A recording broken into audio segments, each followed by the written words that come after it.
All right. Hello, everyone, and welcome to episode 15 of the Blue Leadership Podcast with your host, Dennis Nair.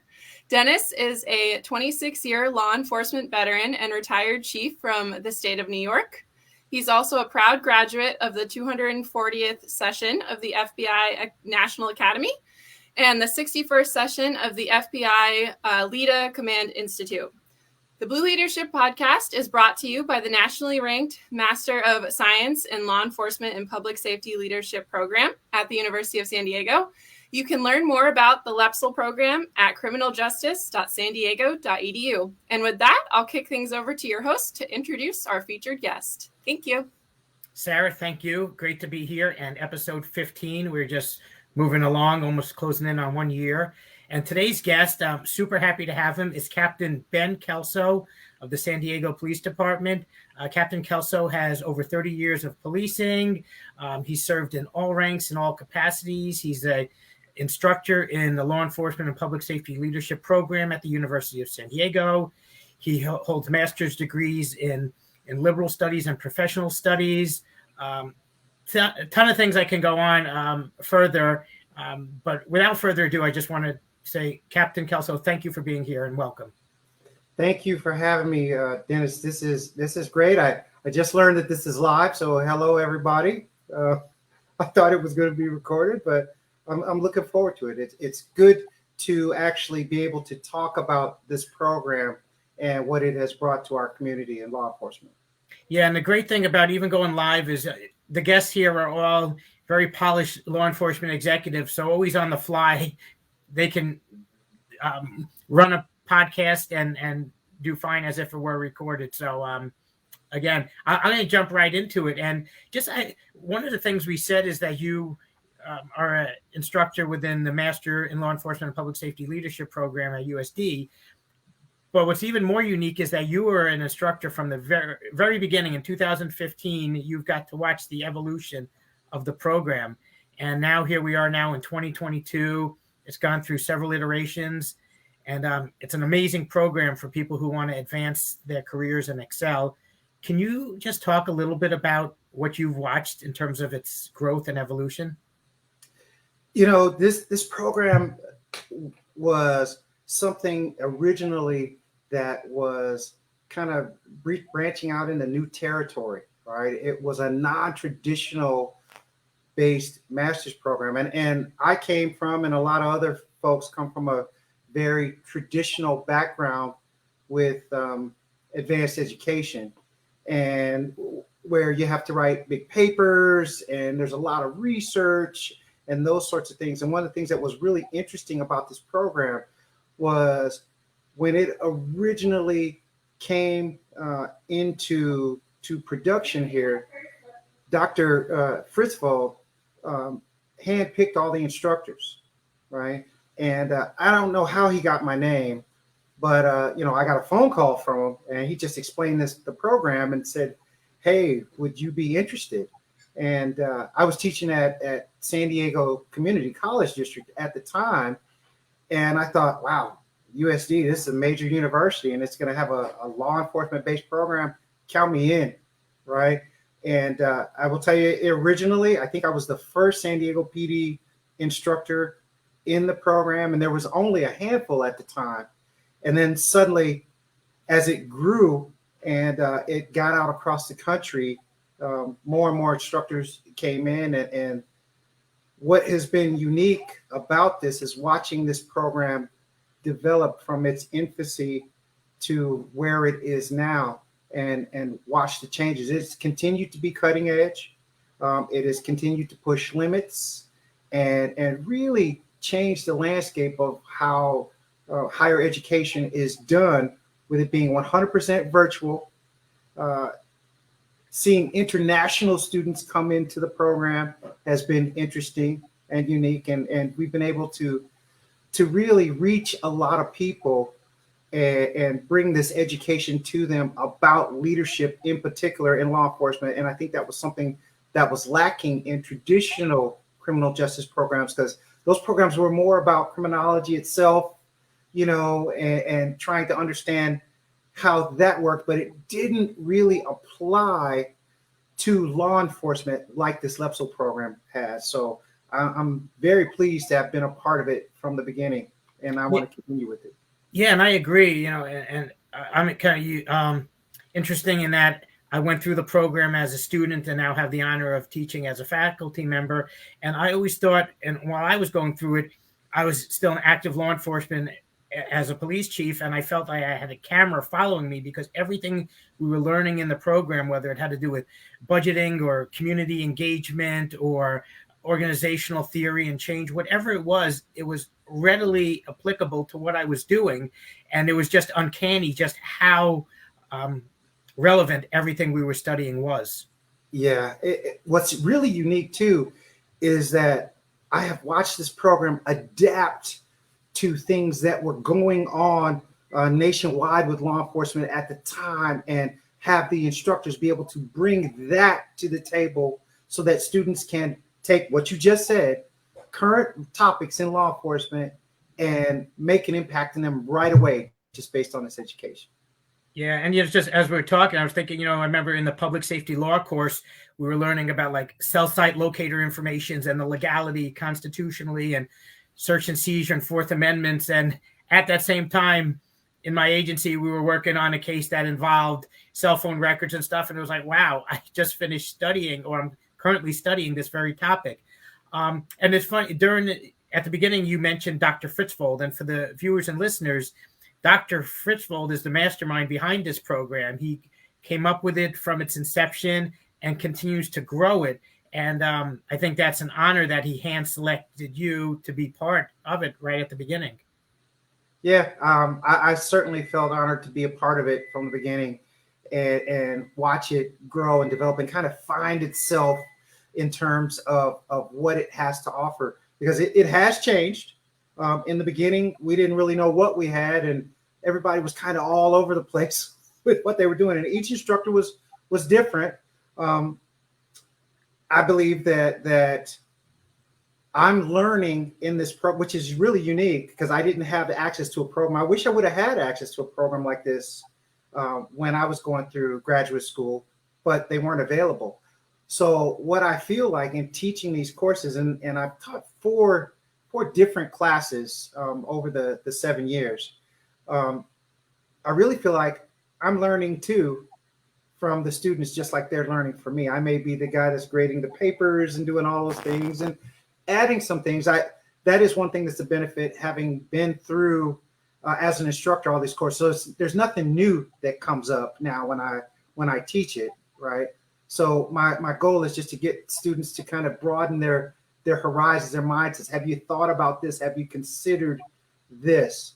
Because there is one thing about law enforcement in particular, that we can be somewhat closed-minded in how we see things because we experience things that give us that mindset, right? And then later, once we form an opinion, it's really hard to change it, right? And I think you would agree with that. That's a true statement. It's part of our DNA in law enforcement, sometimes not to our favor, but yes, that's a true statement. Absolutely. And the one thing about a traditional program versus this program, the traditional program forced you to go out and look at a lot of secondary research and primary research to do your work. One of the things about LEPSL, which is different, is trying to find that balance between the traditional structure with the APA formats and those sorts of things, and blend it with a more modernized way of doing study and trying to figure out where that is. And one of the things that I work on, I try to at least go along with the mindset that, okay, we're not a traditional program, but I want to hold on to some things from traditional programs and bring those things in because I think they're helpful. And one of the things is primarily is that research, being able to go out and use the library to find, academic research to bring to the table. Because what I learned in my program was that I didn't know everything like I thought I did, right? And I come to find out that everything we do has been researched by someone somewhere, but you probably won't find it in a Google search. You'll have to really look in the academic journals in a library, right? And now we have access to the library online that can give us all that information. But a lot of students don't get that or know that. So what I try to do is steer them towards that and say, hey, open your mind, open your horizons. Look, there is research out there for everything that we do, and it might reshape your mindset on how things are. Yeah, there's so much in what you just said. A couple of things that just jump out. And I think that University of San Diego in this LEPSL program did such a great job of creating an online learning platform that's user-friendly and that's expanded so much. And I've seen its expansion since I began at the end of 2018, 2019, and just seeing where it's grown now in, mid 2022. And I'm sure you've seen it grow even more. And then also, like you were talking about the traditional programs, and as a former student, I recall thinking I wanted something that just had high relevance and made sense and that was growing with us, because as much as professionals, we don't always gravitate toward change. Change is something that's probably more consistent in the law enforcement profession than almost anywhere. And this program continues to be fluid and evolve with it. And that's what I've noticed. And I'm sure you've seen it now 4 times over in the amount of time you've been teaching. Sure. Change is something we do not adapt well to, but it is constant, just like you said. And what's funny is there's a saying, there's 2 things cops hate: the way things are and change. I've heard that saying, and I agree. And it's so true. And this actually blends right into the next question, is the students. So now we're looking at 7 years later. What is the change or difference you see in the current student enrollment that enroll in the program versus the students who enrolled in 2015? One of the biggest things I think I'm seeing is now that students that are a lot newer in their careers are involved in the program. I think originally there were students that were usually supervisory level and above. All right.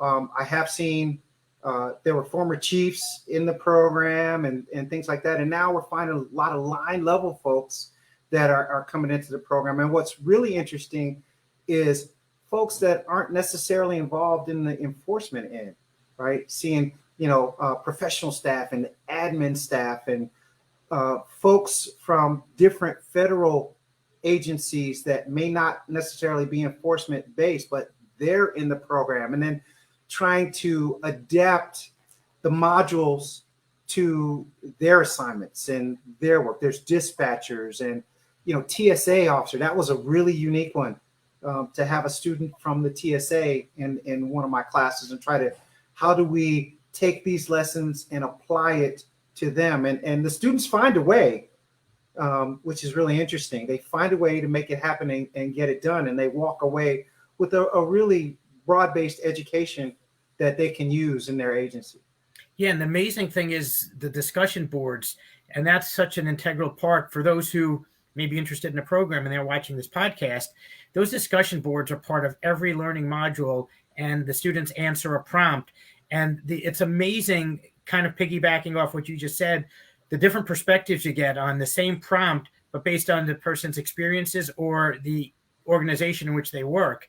And I can only imagine a perspective you get from someone from TSA or federal employment, and then you compare that with someone from local law enforcement.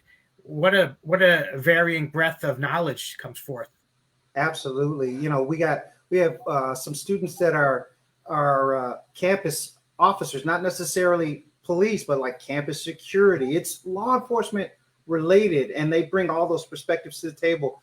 I've had some great foreign students. I mean, some phenomenal foreign students from Canada that, I was blown away by some of the work that comes out of this program from different students. And that's one of the things that really keeps me engaged with it, keeps me involved in it. I get really excited when a class comes up. You teach, it's a lot of work on the instructor end, because you're trying to just drive everything and keep the students engaged and keep them energized, right? Correcting the papers, all right? That's been a transition that has been unique as well. Originally, the papers were a lot longer, and class sizes were a lot bigger. we've seen an adaptation several times where now the papers are shorter, right? But you still want them to be relevant and to deliver the type of information that helps advance the program, even though the paper's a lot shorter, right? And if you compare that to traditional programs, in my program, it was a frequent, at least a weekly paper was a 5 to 10 page paper, and a final was always a 25-page paper, right? But with this program, and they did start out big. I had some students that really gave final papers that were 30 pages or more, right? And trying to manage that time-wise was a struggle. But over time, we've tried to adjust the information that we ask for and streamline, and we continuously look for that. I really appreciate that in the staff and Eric and those folks that really try to continue to keep the program robust and get rid of fluff, right? For sure. And, when we're talking applicability, when you're writing a paper or a memo to your chief, or an incident report, or an information and supporting documentation to court, it has to be succinct, to the point, cover all of the relevant information, nothing excess of that. And this program conditions you to now, because some of the assignments are, you will write a memo, you'll write a traditional essay, but the parameters are, you're going to get it done in 2 or 3 pages, which is more in keeping with what a professional is going to do in their professional environment. Absolutely. And I can appreciate that. And it gives me an opportunity as an instructor to not just talk about the content itself, but to really talk to students about the voice, right? Because they sometimes miss that part. And like, okay, you're writing a memo to your executive leader, or you're writing a memo to elected officials, right? You got to be mindful of the tone. I didn't get that in my program, right? To think about the tone of you're going to be asking these people for something, right? So you got to be mindful and respectful and watch how you say things, because originally students were missing that part, but now it gives us the opportunity to go back and say, hey, that's great, but be careful. Remember who you're speaking to. You have to work with these people, right? There's nothing that we can do alone without the help of our elected officials, right? So we really do have to understand that there's a lot of give and take in this, and your memo has to show that you're willing to be open and be mindful of what you say to them, because you don't want to create problems just based on just bad communication in a memo.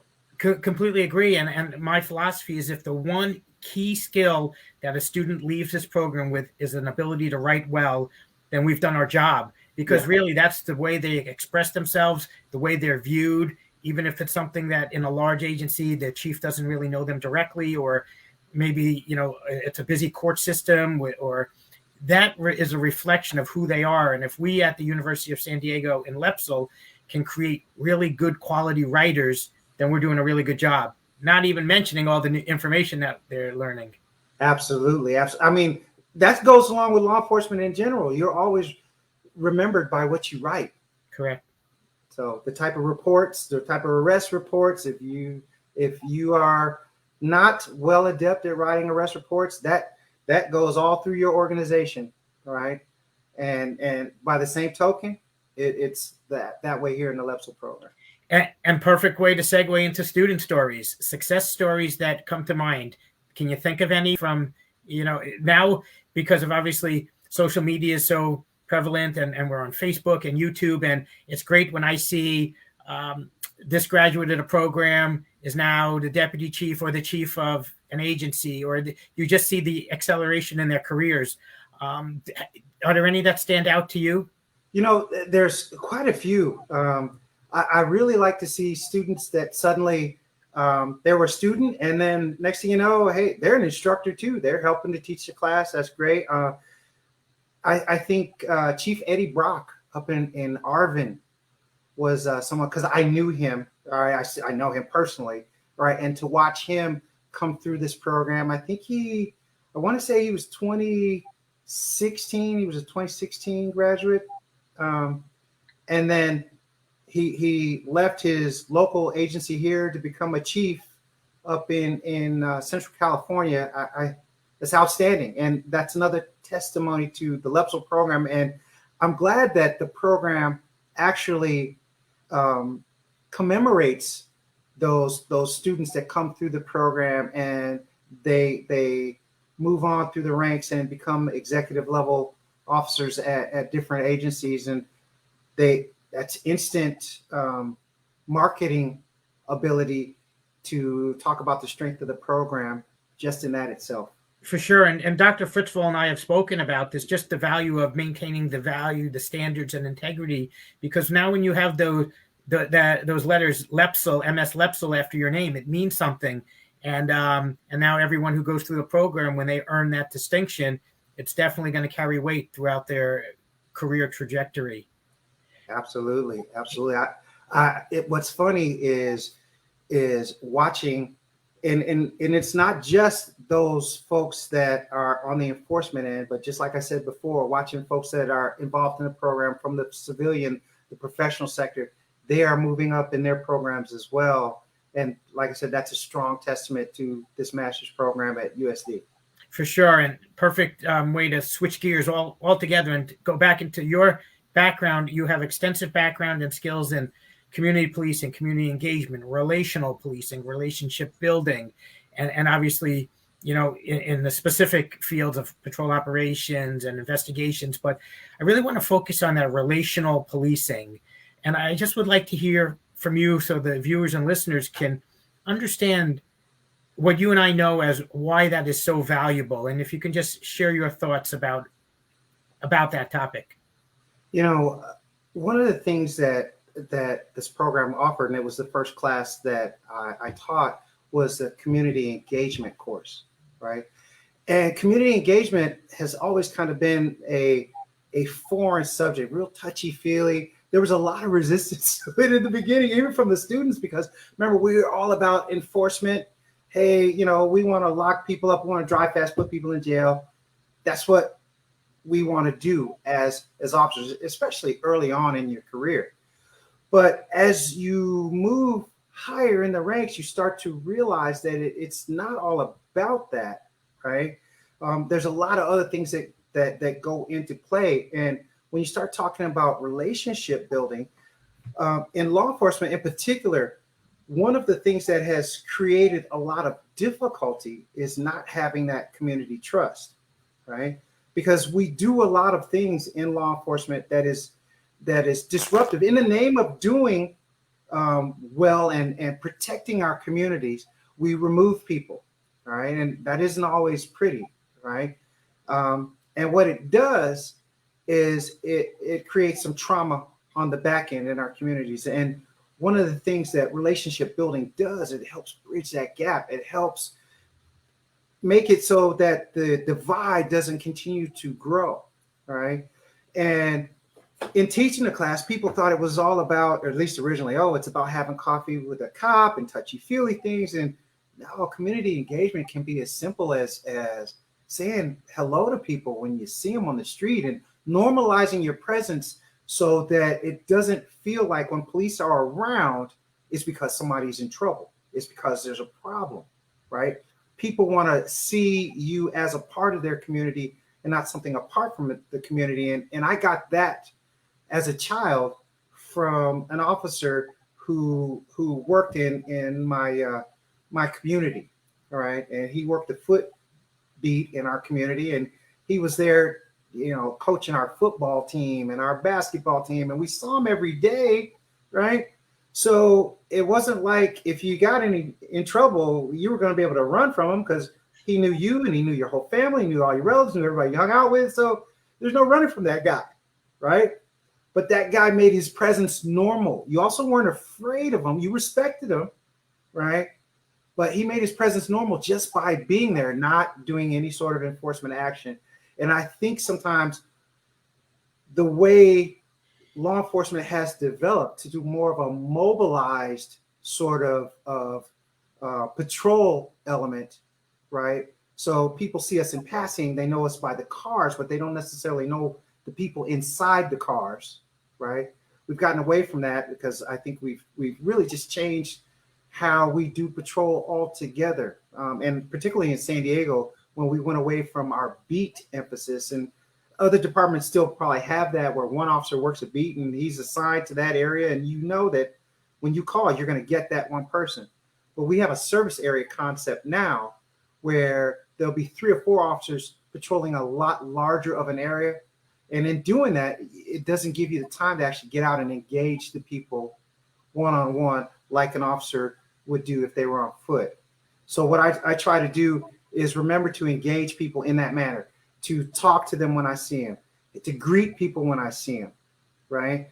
And try to get my officers to do that as well, to greet people, to talk to them, to be a part of the community, because you are a part of the community. It's not a us versus them. It's a we concept.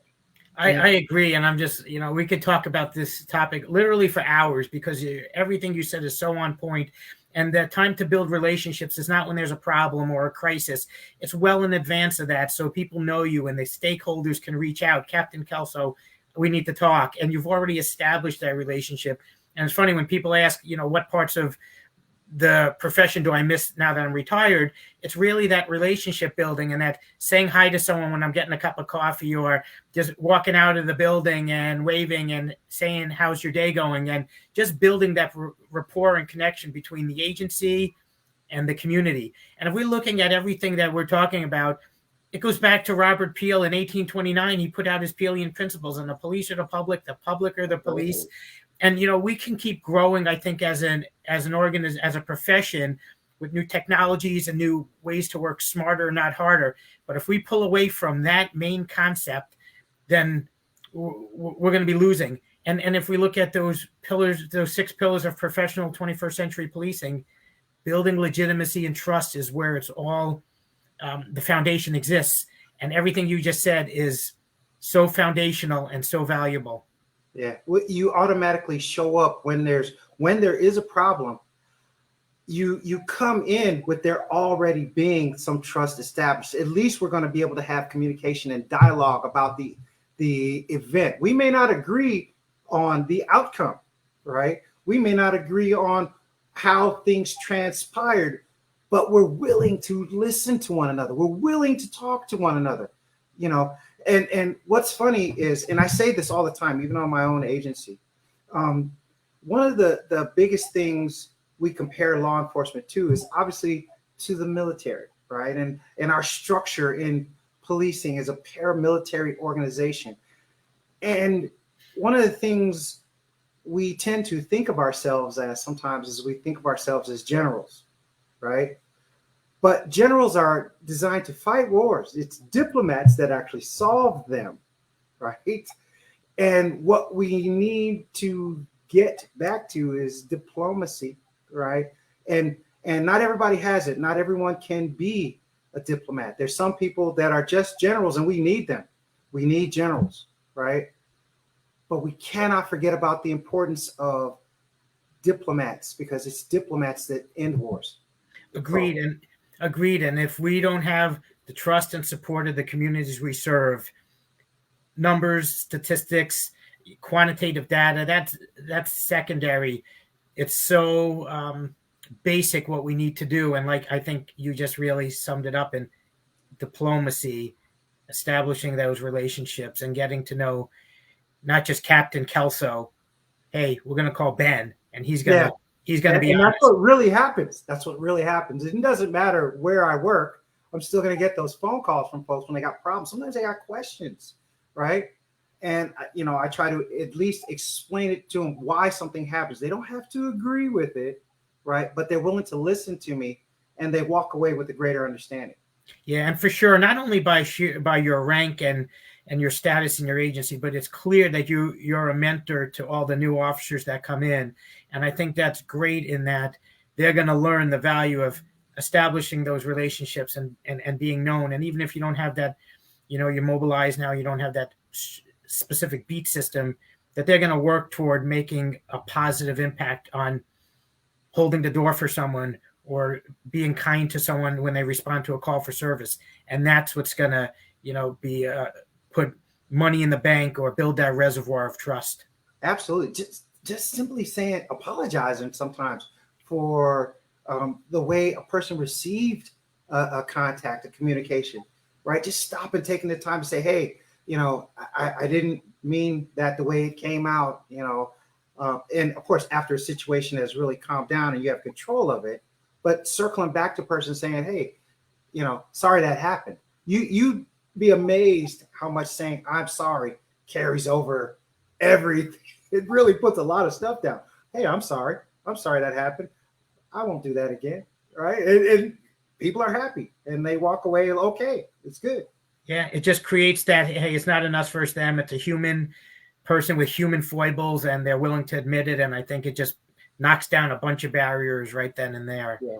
You know what I'd like to ask you, Captain, is, as a person of color and being in law enforcement for a long time and all the changes and challenges over especially the last few years, how do we overcome some of these challenges, and how do we bring greater diversity into the profession, and how do we connect more with some of the communities that lack the trust? And I know there's a lot in that question, but what can you say? That's a loaded question. And how much time do you got? As much as we need. I think that has been a long-standing challenge, particularly in community of color, building that trust. And I think we talked about a lot of things today that will help with that, establishing, our relationships and diplomacy and being able to work through things and think about things from multiple perspectives. I think that's what this LEPSL program brings to the table, giving our students the opportunity to understand that there isn't one way to do things. There's lots of ways to do things, and there's lots of ways to view situations. And if we can have the sensitivity to at least be able to view something, all right, in that other person, show that empathy to that other perspective, it goes a long way. And I think Professor Johnny talked a lot about it in her book. I did buy one of her first books. That perspective of especially coming from a law enforcement perspective, being a person of color, all right, and really understanding the cultural outlooks. My parents did not want me to be a law enforcement officer. In fact, they did everything they could to try to deter me from doing that, just because of the long-standing history of tension between law enforcement and community of color, right? But I came into it to make a difference, and that was my goal. And it may be idealistic, I don't know, but I said, I can be somebody that can be the change. And that's one of the mantras of the program: be the change you want to see in the community. So that has always driven me in this career field to try to be the change. And it's a tall order, and sometimes you get beaten on from both sides, right? From within law enforcement and externally in the community, because there is always an element of people that don't quite understand the importance of it. And they say, hey, we should be out here, arresting people and putting them in jail and combating crime. And yeah, we do that. But there's something also to be said about being able to mend fences and relationships and to be trusted. And you wonder, I had an officer who gave me his perspective one time. We had an area in San Diego where there were a lot of problems, drug dealing and lots of crimes of violence in this one particular area. And rather than going there to arrest people, the officer just pulls his car in the lot and just sits there. Doesn't do anything. He just sits there. But while they're sitting there, guess what? Nothing happens in that area, right? Is that crime prevention? Absolutely, right? The mindset before is that, hey, well, you got to be out there contacting people and putting them in jail. And maybe you don't. Maybe just the presence alone is enough of a deterrent. And that's what that officer's mindset was. And what we try to do is find that balance within, and when I'm dealing with community members, I want to be open to hearing what they have to say. And we definitely don't always agree, right? But it's the same way internally with officers as well. So having people that can bridge those gaps and mend those fences and speak both languages, that's kind of the way I phrase it. Being bilingual to the community's perspectives. And it's not just in terms of how they feel about law enforcement, but understanding culture. We really have to develop cultural competencies to help bridge those gaps and showing that empathy. It's not being soft on crime, because I think I wouldn't be in law enforcement if I had that mindset. And I think a lot of people that are here, we don't have that mindset. We definitely feel like if you victimize a community, you need to be out. We got to find a way to get you out. And if jail is the only way, right, I would rather have you there than to have you terrorizing and victimizing our communities. People want safe communities no matter where they are, and that's universal. For sure. And, as you're saying that, the term that kept, popping in my head was bridge building. And, and I didn't mention when I was reading your extensive, just professional biography, you're also on the executive board of the NAACP, and you are the past president of the Black Police Officers Association. And what a connection you have to be able to, reflect and represent. You could just hear from talking to you what law enforcement should be about and what you bring forth from it and your philosophies to organizations that really need to have that positive perspective. And what a bridge you're building. Those are just two of many roles you have. Absolutely. I'm going to tell you that being on the executive board of the NAACP, the San Diego branch, was uniquely challenging, but it was necessary. Here's an organization that really works hard for, one, empowerment of people of color, but more importantly, needs perspective, right? That I'm an expert in these conversations that they're talking about, but they don't have that expertise in the room. So when they go forward to speak with a chief of police, it's a very confrontational, combative sort of position without having any sort of contextual understanding of what's going on. And the meetings were tough. There were sometimes I took a lot of hits for law enforcement, right? But I had the opportunity to give that perspective, and it changed minds in that room. Just understanding that, hey, it's not always that way, right? And this happened, and this goes into play, and the training is this and that, and I didn't understand that. Okay, so now you do. They're still going to go forward and talk about, but at least they have perspective. Yeah, and one other title or hat you wear is you're the liaison to the police chief on certain cultural matters. Is that correct? That you help him, and that's got to be a huge asset for him to know that he can rely on you. Yeah, we definitely have a lot of conversation within the community that needs to go forward to the chief, but the community isn't always receptive to having that conversation. But at least there's someone they can talk to, and the message gets delivered. Right. And then that can help. And both ways, the message goes back. So, right.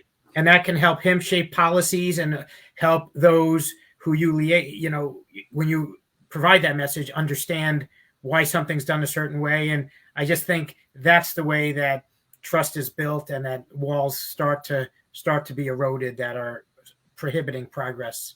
Absolutely. Because there's always going to be another event that builds the tension.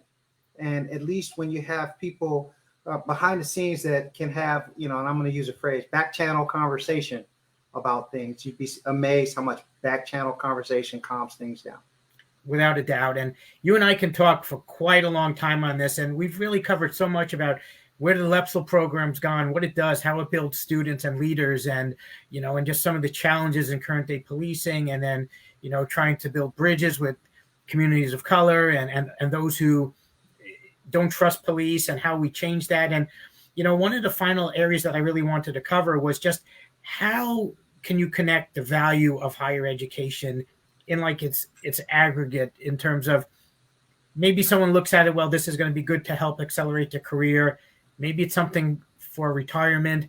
Maybe it's something to just expand their awareness, or maybe it's a combination. I mean, what would you say to those listening as to why they should pursue, I will say specifically a LEPSL degree, but overall that advanced degree? I think we're unique in the United States in how law enforcement has traditionally been something for someone with a high school education, right? And in some places, you can become a police officer at 18, other places 21, so on and so forth, with a high school education. And in other countries, law enforcement is a 4-year college degree sort of endeavor, right? And as a result of that, in places that have that, there's uniform standards. In the United States, we do not have uniform standards as far as law enforcement goes. And the sad part about that is that we are all connected, whether our standards are the same or not. So if you wear that uniform, whether it's tan or it's blue, right, you're all the same, right? They don't differentiate. The people don't, right? So when they see an incident on the East Coast that involves law enforcement, that energy reverberates across the country. And now suddenly on the West Coast, you're responding to someone about the trauma that is felt from an incident that happened somewhere away. People don't recognize shoulder patches, right? If you wear that badge, it's all the same, right? So this program helps to develop the understanding of that mindset, right? Because no longer can you say, well, that didn't happen here, that happened there. That answer is not going to be good enough, right? People are going to protest here, even though it happened somewhere else, and vice versa. I think where I first started to see that was with the Rodney King riots in '92, right? And I was here for that in San Diego when that happened, and we had protests here and had all kinds of chaos here, even though that incident happened in LA, right? And we start talking about Minnesota and everything else over the last couple of decades. We're all feeling that every time there's an incident. So this education helps one to help us kind of unify at least our thought processes until the United States develops some sort of set of uniform standards. And I think that's in our future, some sort of uniform standards for law enforcement across the nation. All right. If you look at studies are going to show that the more education people have, well, there's less incidences of use of force and all those other sorts of things. So I think that's helpful. Anytime you can give more tools, right, and tools intellectually as well to our law enforcement officers out there, then things are going to be better overall. Yeah, and as we're talking, I believe today marks 30 years to the day from when the LA riots began, and we look at all that went on in May of 2020 with the murder of George Floyd, and then again 30 years later, the complete distrust of an institution of policing, and then you and I can know that we want to do everything we can for the communities we serve, and we want to build better policing. And I think really, if we're still having these challenges 30 years later, the way to continue to improve upon or eradicate that is through national standards. And that could be a complete conversation, not just at the entry level of getting officers in who have an education so they can think critically and so that they can understand being around different people and that they expand their awareness and that they have that education component, but I think also at the executive level. So you're getting police chiefs in there and commanders who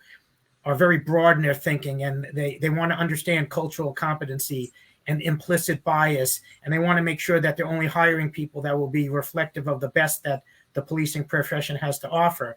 And I think so when we talk about uniform standards, national standards, however you want to term it, that's going to be, I think, a game changer in making the profession all that you and I know it can and should be. And I think we're on the way to that. And I think people who graduate this program are emblematic of exactly that. Absolutely. You said it yourself about building better policing, right? Not necessarily changing policing, but making policing better, because it's not going anywhere. We don't have a substitute for what we do, right? So what we do is important, but doing it better improves everything for everyone. Right. I couldn't agree more. And what a way to kind of close out. I think we just covered so much. You and I can talk at great length on these topics because they're so important. And I think suffice it to say, education, check out that MS-LEPSL program because it is so relevant and so cutting edge and applicable. Kind of just continue to grow. And I think with that, Captain, thank you so much for your time. I know Sarah's going to close out this episode. And for me, it was an honor and a pleasure to be able to talk to you. So thank you. Thank you. It was great. Thank you very much. Yes, thank you both so much for being here and for your time today. And to our viewers, we appreciate you taking the time out of your day to meet the law enforcement heroes and leaders who are part of the MS-LEPSL family. If you'd like to watch previous episodes of Blue Leadership, you can find them on the video tab of your Facebook page or by searching USD Blue Leadership on YouTube. Thanks, everyone, and we'll see you next time.